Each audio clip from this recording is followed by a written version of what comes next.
මගේ නවතම YouTube නාලිකාව කෙලින්ම කියමු.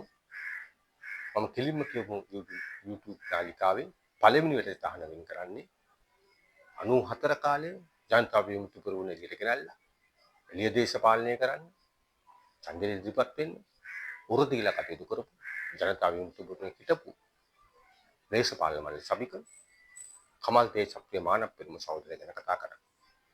අපි ජනතා විමුක්ති පෙරමුණ ඇතුලේ කිව්වේ සෙනෙවි සහෝදරයා කියලා. සෙනෙවි සහෝදරයා ගැන ඕ ගැන ලියවිච්ච පොතක් ළඟදී දැක්කුවා. ඒ ඔක්තෝබර් 12 වෙනි දින මහවැලි කේන්ද්‍රයේ ඔහුගේ දුව විසින් රචිත ඒ පොත ඉලදැක්කු අවස්ථාවේ ඔහු ගැන කතා වෙච්ච ජනතා විමුක්ති පෙරමුණ ගැන කතා වෙච්ච කෙටි විශාල කතා ප්‍රමාණයක කෙටි කතා මම ඉදිරිපත් කරනවා. කෙලින්ම කතා කරමු. ඊට පස්සේ අපි කෙලින්ම කතා කරමු. මොහොත දක්වා මේ රටේ මනුෂ්‍ය වර්ගයාගේ සුභ සිද්ධිය උදෙසා එකසිතින් කැපකලා කියන්නේ. ඒක නිසා මේ කතා කරන මා සම්බන්ධයෙන් ගත්තා. මමත් කමලුත් ඉතාම සමීපව ආශ්‍රය කර ඉදිරි කමල්ගේ මරණය මගේ ජීවිතේ මට දරා ගන්න බැරි සිදුවීම් වලින් එකක්. අනුභව ආදරෙන් වෙලී දැන් දිවිලඳන් පියසෙනින් දෝවාදී දූ සමදකින හේයන් සමන්ත සිහි ලස දෙවන මහා නුග තුරදයන් සෙනවි ආයෙත් ඇරි කෙටක් අප ළඟදී බොහොම ස්තුතියි. කමල් මේ කවුද කියන ප්‍රශ්නය අපි හඳුනා ගන්නවා. මම හිතන්නේ දිනේට මේ පොත ලියන්න එක ප්‍රස්තුත කාරණයක් වෙයි තමයි කවුද මේ කමල් එන්නත කවුද මේ සෙනවි කියන කතන්දරය. එතකොට මේ සෙනවිගේ වැදගත්ම දේ තමයි අපිට ජනතා විමුක්ති පක්ෂ ඉතිහාසය ගැන කතා කරන්න ඕන සෙනවිය ගැන කතා කරන්න. අපි දන්නවා ජනතා විමුක්ති පෙරමුණ 1965 බිහි වෙනකොට රෝහණ සහෝදරයාගේ නායකත්වයේ උතුම් වයස අවුරුදු 22ක් හෝ 23ක් වගේ වයසක තරුණයෙක් තමයි ජනතා විමුක්ති පෙරමුණ බිහි කරන්නේ. ඊට පස්සේ ඒක 71 කැලේලට මුල දීලා දෙවන්ත මර්ධනයකට ලක් වෙනවා. ඒ දෙවන්ත මර්ධනයකට ලක් වුණා. ඒක හිටපු බොහෝ නායකයෝ ජීවිතේ බේරගන්නවා. බොහෝ නායකයන්ගේ ජීවිතේ බේරගන්න පුළුවන් වෙනවා. යම් නායකයෙක් ජීවිතේ සමුගන්නවා. බොහෝ නායකයෝ ඉඳගෙන අවසානයේදී ඒ මහා කැලේ නඩුව අනුව කොහොම හිරේ දාලා ඉන්නවා. ඊට පස්සේ පක්ෂය ගොඩනගන්නේ හිරේ. මේක භූමියේ නැත පක්ෂ නායකයෝ ටික පක්ෂයේ සියලු නායකයෝ මරලා දින වෙලාවක හිටපු නායකයෝ බොහෝ පිරිසක් පෙරගෙවල් වල වෙලාවක ඔහු පක්ෂයේ ගොඩනගන්න තීරණය කරනවා. ඊටාම සුළු පිරිසක් එක්ක ඔහු එක්ක කල්පනා දිස්ත්‍රික්කයේ ජීවිතේ බේරගෙන එකට හිටපු පිරිසක් හිටියා. මහින්ද සේනරත් සහෝදරයා ඒ වගේම විමල් විරවංශ ඒ වගේම අරවින්ද සහෝදරයා ඒ වගේ පිරිසක් එක්ක මේ පක්ෂයේ නැවත ගොඩනගන්නේ. මම හිතන්නේ මේ වෙලාවේ එකතු වෙනවා නම් සහෝදරයා මේ කාර්යයට එකතු වෙනවා. ඔබගේ සමකාලීන හැටියට ඊට පස්සේ කුමාර සහෝදරයා සහ උපාස සහෝදරයා විශේෂයෙන් ඔවුන් එකතු වෙලා මේ පක්ෂය නැවත මේ මහ පොළොව තුළ සජීවීව ගොඩනගන්න පුර දෙනවා.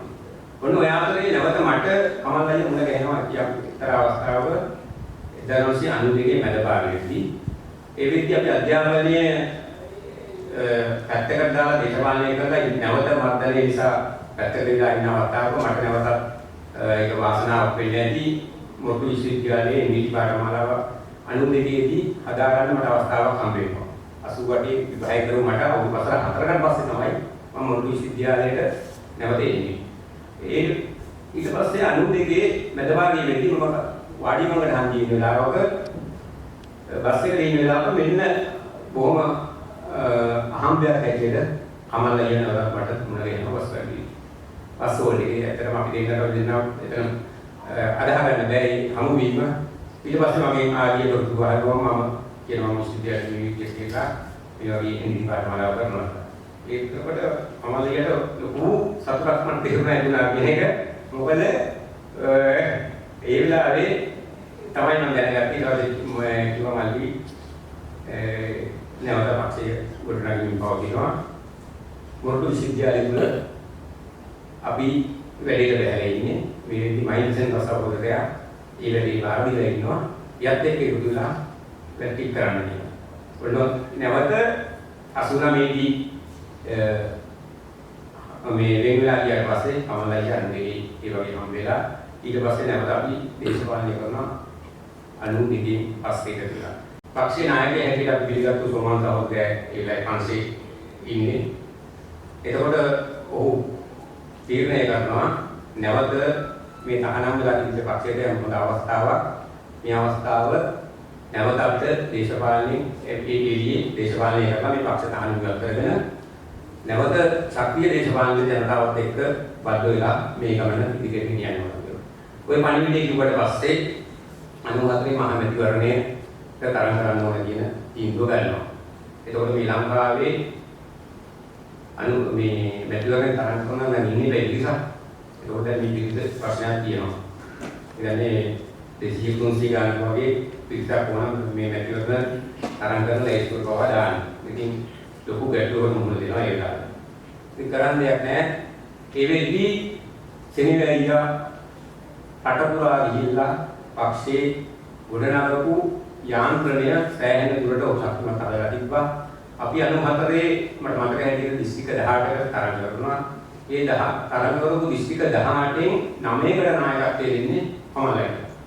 එතනින්ම තේරෙනවා කමලයියා මොනතරම් දුරට මේ පක්ෂයේ ගොඩනගලා තිබ්බද කියන එක.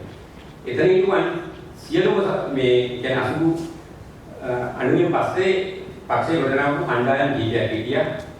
එතන විවිධ තැන්වල වුන් හිටියේ. ඒක කමලයියා තුල ඔහුගේ යටතේ එක කණ්ඩායමක් ගොඩනැගලා තිබ්බා. ඔහු රට පුරා ගිහිල්ලා සෑම දිස්ත්‍රික්කයකම පාරේ පරිණි සහෝදරුන් එකතු කරගෙන ඒ වගේම ජීවතුන් අතර ඉන්න සහෝදරු එකතු කරගෙන ඊළ සම්බන්ධතාව ගොඩනගාගෙන නැවත මේ පක්ෂයට ජීවය ලබා දුන්නා. ඔව් ඊට පස්සේ විදේශයේ ඉන්න සෝමන් සහෝදරයාත් එක්ක සම්බන්ධීකරණය හදාගෙන තිබ්බා. ඔය අම්බලු දිස්ත්‍රික්කයෙන් අපු 94 පාර්ලිමේන්තු මැතිවරණයෙන් පාර්ලිමේන්තුවේ නිහාල් ගලපත් සහෝදරයා පවා මේ පක්ෂයට සම්බන්ධ කරගන්නේ කමලයියා 89 පස්සේ. ගලපත් සහෝදරයා අම්පාර දිස්ත්‍රික්කයේ පාර්ලිමේන්ත වන්නමින් ඉන්නවා. ඒ අවස්ථාවේ ඔහු ඒක දැනගෙන ගලපත් සහෝදරයව හොයාගෙන අම්පාරට යනවා. ඒ ගිහිල්ලා තමයි ගලපත් සහෝදරයව නැවත දේශපාලනයට අරගෙන ඇවිල්ලා සෝමන් සහෝදරයටම හඳුන්වන්නේ. ඒ වගේ රට පුරා විවිධ පක්ෂයේ හිටපු ක්‍රියාකාරීන් එකතු කරගෙන ඔහු මේ පක්ෂයේ ගොඩනගමින් 94 මැතිවරණයට මුහුණ දෙනවා. ඊට පස්සේ ඔහු තුල තිබිච්ච තව ගුණයක් තමයි නායකත්ව ගුණ පෙන්වුවේ 89 පස්සේ පක්ෂයේ ගොඩනගන්නේ. එතකොට මේ විත්ති නායකයෝ සියලු දෙනාම ඒවා තිබුණු ටික පැහැර ගෙනියනවා. ඔබේ ගුණවල තිබිච්ච ඉරහයි කවුද දන්නේ නැති මොරොන්දුගේ විත්ත මහරයයි ඇවිල්ලා මහරය ඔහු නාට්‍ය බලන්න කොළඹ වෙලාව. ඉතින් අන්න ඒකත් එක්ක ඒ නිහඬව හිටපු කමලයියාම තීරණය කරනවා මේක ඔහුගේ ජීවිතයේ යම් විතරයක් ඒ වෙලාවේ තිබ්බා. ඒක නිසා මේක එලි කරන්න ඕන කියලා ඔහු පුවත්පත් සාකච්ඡාවක් කියලා මේක රටට දෙලි කරනවා. ඒ පුවත්පත් සාකච්ඡාව කරන්න වකුරලේ වයින්දී ශාලාව වෙන් කර ගන්නවා. ඒ වගේම පෙරදිත් මට මම කොළඹවට ගිහලා හෝල් කීපයක් දැරුවා. ඒ වෙලාවේ නැත්නම් එක්ක ඉඳගන්න පුළුවන් අයට ඒ මතකය හැමදාම තිබුණා කමලේ ගැන. සතිය කලින් මගේ සෙන්සුරාලා ඒකට සෙන්සුරාලා කලියට ප්‍රශ්න වෙන අමුරලේ එතුමිය කතා කළේ කොහොමද මොන්ටිසෝරි කොහොමද කමලේ කියලා මතකයි. හදිසියේ සමගත් ආදරණීය සෙනවි.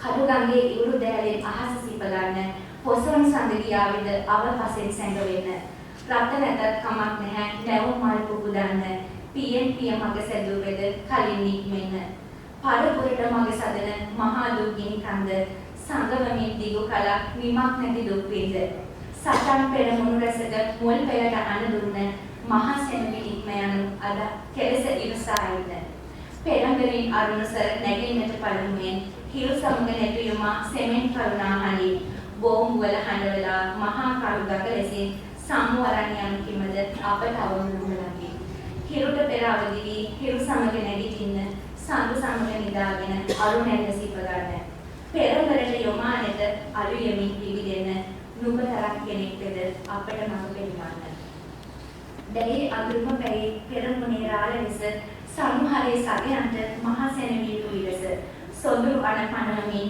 සටන් පෙරමුණු නොලස දසවසක් නොමනික්ම අද හම්බේ කෙලස වීදියක රොද පැලන් විරෝධේ රඟන විට කඳ උරක සැඟවිලා සිටියමක් අඳිනකොට කීතුඩක් පරිද්දේ සැඟවිලා නෙතු කොනට වදිනවා නුඹේ හැඩ එය යටයි හදවතට කොපු ගැසූ මෙන්ම නොගැසූ සැමට එක වගේ හිත මිතුරු කම තිබුණි හැමදිනම නුඹ වෙතේ නුඹ තරම් ළඟ වුද්ද ලතෙත් බව ඇති හිතේ මිනිස්කම දුටු වෙන හැ සගේගේ හදවතේ කටකොලින් මිනිස්කම පෙරණ සගයන් නොවේ වැහි වැහැලා තැනින් තැන දියවන්න කෙලිමිනේ නෙතු කොනින් බලාවුන් දෙසින් උන් දෙස සෙමින් හිනහොනේ සැබවින්ම දුකින් බව දනිමු නුඹ නික්මනේ සොඳුරු රතු මලක් වී නෙතු පුරා යවියන් සොඳුරු රතු කුසුම මෙහෙරුඩක සිටගනි සොඳුරු රතු මල් ගොමුව මුදු සුවඳ දන්වපන් සොඳුරු රතු හමුදාවේ අප හැමට අනදියන් පියඹ ආදරෙන් වෙලි ගැංගී කඳන් පියසෙනෙහි දවාදී දූ සමග හිනහියන් සැමට සිසිලස දෙවන මහා නුගතොර වයන් සෙනෙහි ආයෙත් ඇවි පෙරක් අප ළඟ හිටි ඉතින් හැමෝටම ස්තුතියි